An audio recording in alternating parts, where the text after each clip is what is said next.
राम राम दोस्तों। उम्मीद है कि आप खुश होंगे, स्वस्थ होंगे और खुशहाल होंगे। मैं आपका दोस्त स्टीव डाका और आपसे अपील भी है कि मेरे चैनल को सब्सक्राइब करें, लाइक करें, शेयर करें। दोस्तों, जैसे जैसे 22 जनवरी नज़दीक आ रही है, कुछ लोगों की धड़कनें बढ़ रही है, परेशानियां बढ़ती जा रही है और उनको समझ नहीं आ रहा कि बोलें क्या, और इस नासमझी की वजह से वो गलत ही बोल रहे हैं। बार बार सनातन का अपमान ही कर रहे हैं वो लोग। आप सभी को पता है, पूरे विपक्ष ने श्री राम जन्मभूमि प्राण प्रतिष्ठा का बहिष्कार किया है। वो नहीं आ रहे हैं। अब उस पर कुछ सवाल खड़े किए जा रहे हैं। अब कुछ जो विपक्ष के नेता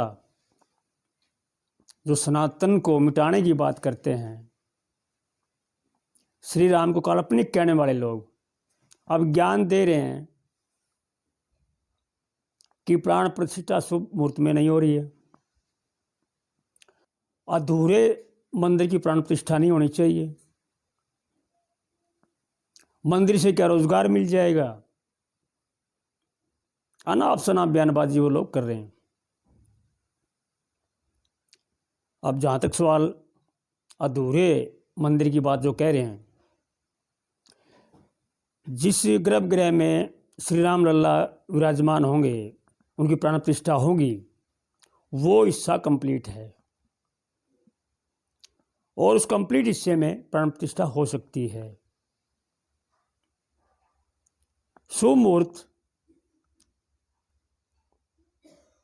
हमारे जो शास्त्रों के ज्ञाता लोग हैं, जानकार जो लोग हैं, उन्होंने शुभ मुहूर्त निकाला है। और वो क्या अज्ञानी हैं जिनको शास्त्रों की जानकारी है? जिनको शास्त्रों की जानकारी नहीं है वो कह रहे हैं मुहूर्त शुभ नहीं है। अजीब बयानबाजी कर रहे हैं वो लोग। दूसरा, यदि हमारा जो सोमनाथ मंदिर की प्राण प्रतिष्ठा हुई थी 1951 में, 21 मई 1951 को, प्राण प्रतिष्ठा पहले हुई थी, मंदिर निर्माण बाद में हुआ था। तब उनको शुभ और अशुभ की जानकारी नहीं थी। और दूसरी बात, जो ये कह रहे हैं राजनीतिक एजेंडा है, ये जब श्री राम मंदिर की बात आती है, श्री राम की बात आती है, तब रोजगार की बात करते हैं ये लोग, महंगाई की बात करते हैं ये लोग। जब इतवार पार्टी में जाते हैं तब महंगाई की बात नहीं करते ये लोग। जब दरगाह में चदर चढ़ाने के लिए जाते हैं तब महंगाई की बात नहीं करते। जब ये गोल टोपी पहन के मस्जिद में जाते हैं तब महंगाई की बात नहीं करते ये लोग। लेकिन राम मंदिर के बात पे ही महंगाई की, बेरोजगारी की बात करते हैं। और ये कहते हैं कि क्या राम मंदिर बनने से रोजगार मिल जाएगा? राम मंदिर एक धार्मिक आस्था है और वो देश के सनातनी लोग ही बना रहे हैं, सरकार से उसका सहयोग नहीं ले रहे हैं। रोजगार एक अलग चीज़ है, वो सरकार का काम है। मंदिर जो बन रहा है वो सनातनी लोगों का काम है। इसको मिलाने की कोशिश कर रहे हैं वो लोग। रही बात रोजगार की, अभी राम मंदिर निर्माण जो हो रहा है, 22 जनवरी तक का जो एक एजेंसी की रिपोर्ट है, उनका 30,000 करोड़ का अकेला दिल्ली में होगा और 50,000 से ज़्यादा देश में कार्यक्रम होंगे।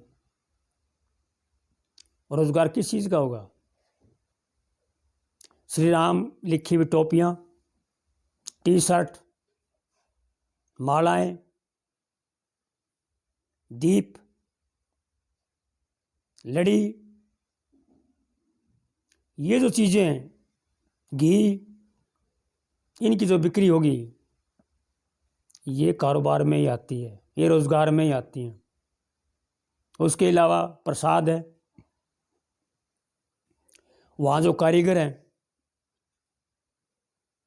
चाहे वो होटल वाले हैं, मिठाइयों की दुकानें हैं, होटल हैं,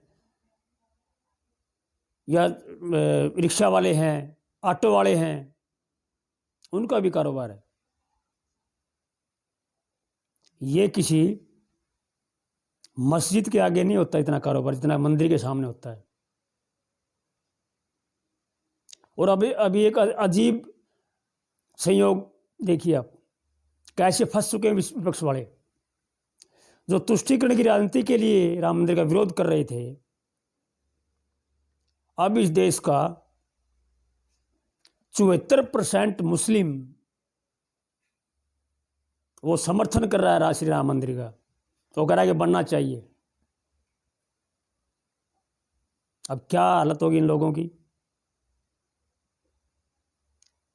जो एक सर्वे रिपोर्ट, और वो भी जो एक संस्था है राष्ट्रीय मुस्लिम मंच, उन्होंने एक सर्वे किया है पूरे देश में, 20 राज्यों में जाके उन्होंने सर्वे किया है।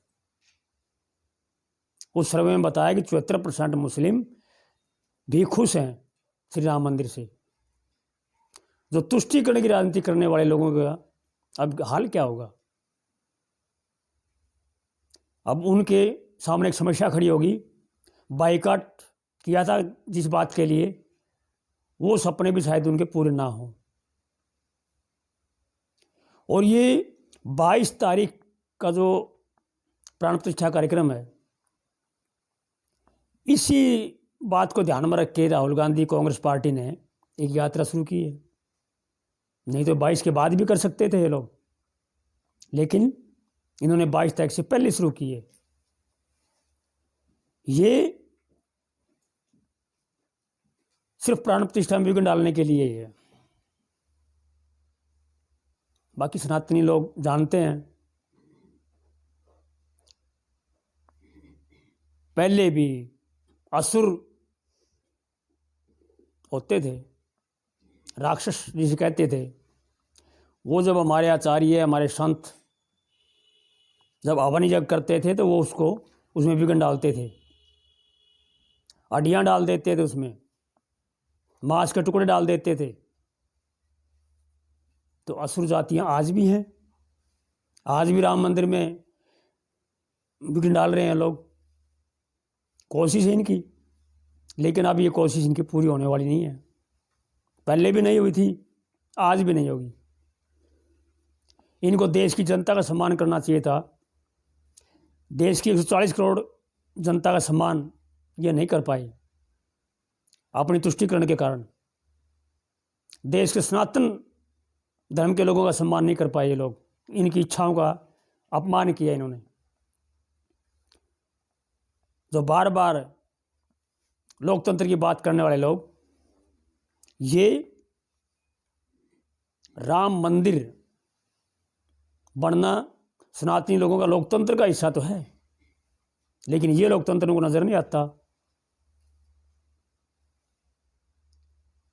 और ये अब देखना 22 तारीख को जब पूरे देश में दीपावली मनेगी, दीपक लगेंगे, पूरा देश जगमग होगा रोशनी से, तब इनको और परेशानी होने वाली है। क्योंकि उसमें जो बयान आ रहे हैं, बहुत से ऐसे मुस्लिम भाई भी हैं जो उस दिन दीपावली मनाएंगे, दीपक लगाएंगे, तब इनको चैन नहीं आएगी, इनको नींद नहीं आएगी, इनके लिए समस्या और बढ़ने वाली है। तो इसलिए सनातनी हमारे जितने भाई हैं वे और ज़ोर शोर से तैयारी करें, और 22 जनवरी को बहुत हौसले के साथ दीपावली को मनाएं, दीपक लगाएं, लड़ियाँ लगाएं, अनुष्ठान करें, पूजा पाठ करें, और मंदिरों में सफाई अभियान भी चलाएं। यही मेरी आप सबसे अपील है। जय हिंद, जय भारत।